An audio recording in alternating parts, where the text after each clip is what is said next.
Bonjour à toutes et à tous. J'espère que vous avez bien profité de vos premières sorties. Et donc, on va reprendre un petit peu où on en était resté. Donc, je devais vous parler du raisonner autrement et également des instruments qui nous permettent de mesurer, d'observer le système. Euh, pour moi, ces deux outils sont des outils que j'utilise en permanence. Donc, forcément, on en aura besoin en même temps et également dans la partie que je vais vous présenter maintenant, qui est une nouvelle façon de raisonner, on va dire. Pour ça,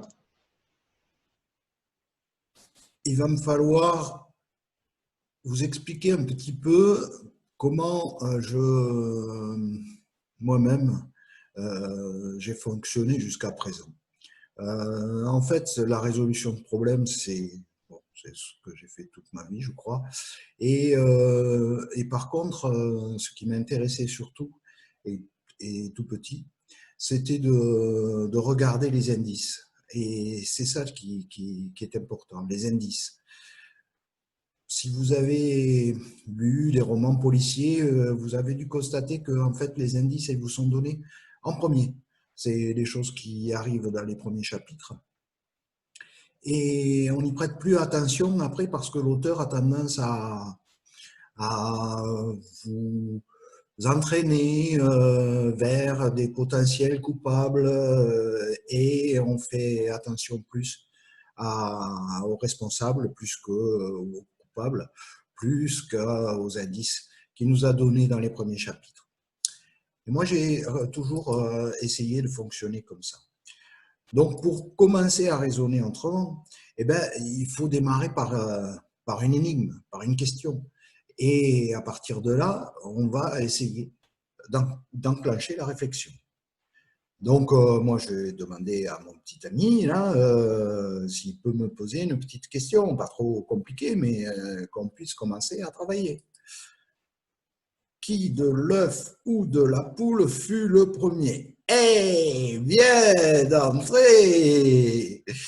C'est sympa cette question-là, c'est sympa, oui, c'est sympa. Eh bien, je dirais que, qu'est-ce que vous diriez?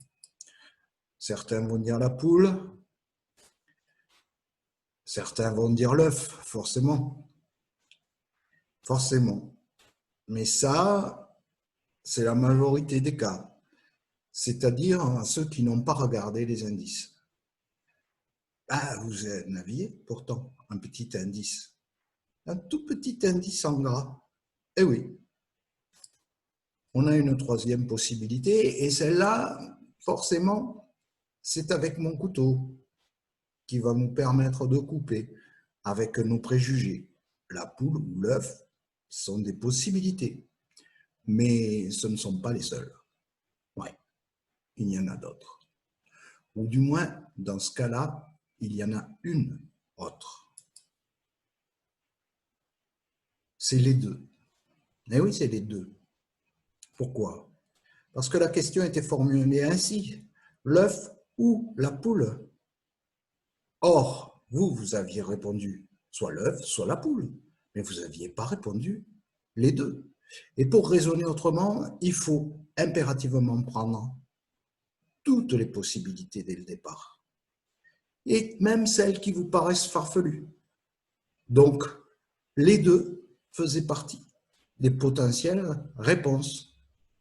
Oui, parce que, en fait, le ou est un ou qui inclut les deux réponses. Pourquoi? Si vous, je prends un exemple. Si par exemple vous dites, bon, à votre enfant, tu pourras regarder le dessin animé si maman ou papa est d'accord. Ça veut dire que le gamin, il sait ce qu'il a à faire. Il suffit qu'il en convainque un des deux. Et s'il arrive à convaincre un des deux, il aura gagné. Mais s'il arrive à convaincre les deux, il n'aura pas perdu non plus. Non, c'est un ou.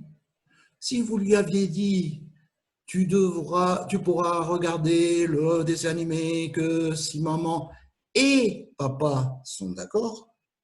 À ce moment-là, il était bien plus ennuyé parce qu'il n'avait pas uniquement une personne à convaincre, mais les deux. Et c'était la condition pour pouvoir y arriver. Maintenant, ce qu'on peut dire, qui a la bonne réponse? Non, ça, on ne peut pas dire qui a la bonne réponse. Pour l'instant, on n'est pas sur les solutions, là. Hein. On est juste sur poser le problème. Poser le problème comme il faut, avec toutes les bonnes hypothèses. Et pour les hypothèses, il faut avoir regardé tous les indices. Donc, c'est ça qu'on est en train de regarder. La bonne réponse, on y viendra quand on aura attaqué le chapitre de la recherche de solutions et puis qu'on a commencé les expérimentations et tout ça pour trouver quelle est la bonne réponse. Là, on n'en est qu'à poser le problème, c'est tout. Et là, qu'est-ce qu'on peut dire? La seule chose qu'on peut dire, c'est que certainement, que les personnes qui auront répondu les deux, il n'y en a pas des tonnes. La plupart et la majeure partie des réponses qui nous auront été données seront probablement la poule ou l'œuf, mais rarement les deux. Et c'est ça qui va changer quand on aura réussi à bien comprendre ce que c'est que de raisonner autrement. Bon, on va passer sur ça et on va pouvoir passer à quelque chose de plus sérieux. Un temps pour s'amuser. Ah bah déjà, on vient juste de commencer. Bon, allez, ok, je te pose la question. Avec la loupe, c'est ce que nous allons observer. Et c'est aussi un chiffre qui ne cesse de t'adorer. Alors, tu as une idée? Bon, là, si tu veux, tu fais pause, tu reviens en arrière, tu regardes, etc., là, ce qu'on fait avec la loupe et tout ça. Moi, je balance la réponse. Hein. Normalement, vous avez fait stop, donc si vous reprenez, vous aurez directement la réponse. Eh oui, c'est le système. Et c'était une question finale. Bravo, vous avez deviné qu'il s'agit du système et que le système, bien sûr, mais pas les deux. Eh non, la question était avec la loupe, ce que nous allons observer, et c'est aussi un chiffre qui ne cesse de t'aimer. Et c'est bien sûr une question finaude, donc on va vous donner 5 points pour ceux qui ont trouvé bravo, je les félicite.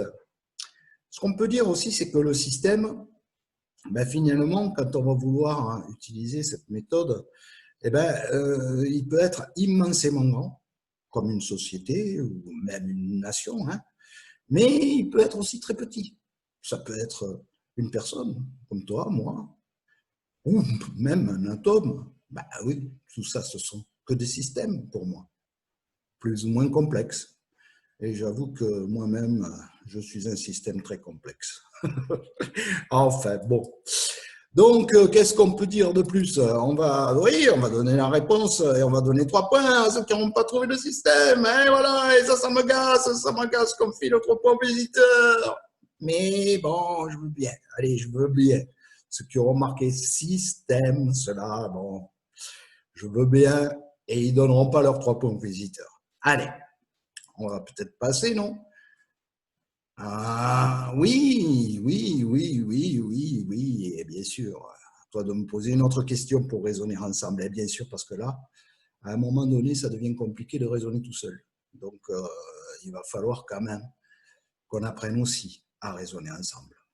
C'est ce qu'on appelle l'intelligence collective. Et bien sûr, on va essayer aussi d'introduire ces informations-là. On peut effacer? Non? Ah oui, on ne peut pas effacer tout à fait, non.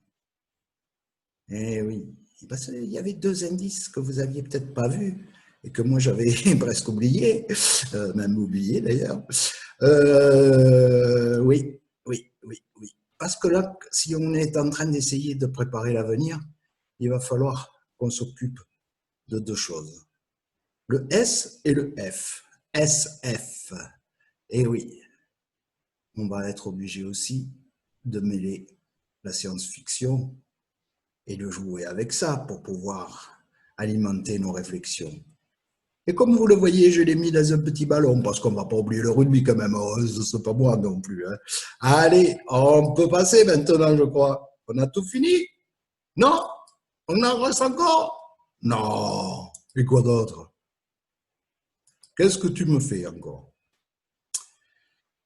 C'est vrai que la question première que tu m'avais posée, c'était une question qui était un peu fermée. Elle était un peu fermée et du coup, il n'y avait pas 36 000 possibilités, il n'y avait que 3 possibilités. Donc, j'aimerais maintenant que tu ouvres un peu plus le champ des possibles parce que là, il va falloir attaquer des choses qui sont un peu plus compliquées. Donc, pour trouver les indices, pour chercher les indices, pour trouver à identifier les problèmes, à regarder quelles sont les solutions et tout ça, il va falloir élargir un peu. Alors, je voudrais une solution qui soit un peu plus ouverte, si tu veux. Vas-y, une question, hein, une question. Comment tout a commencé?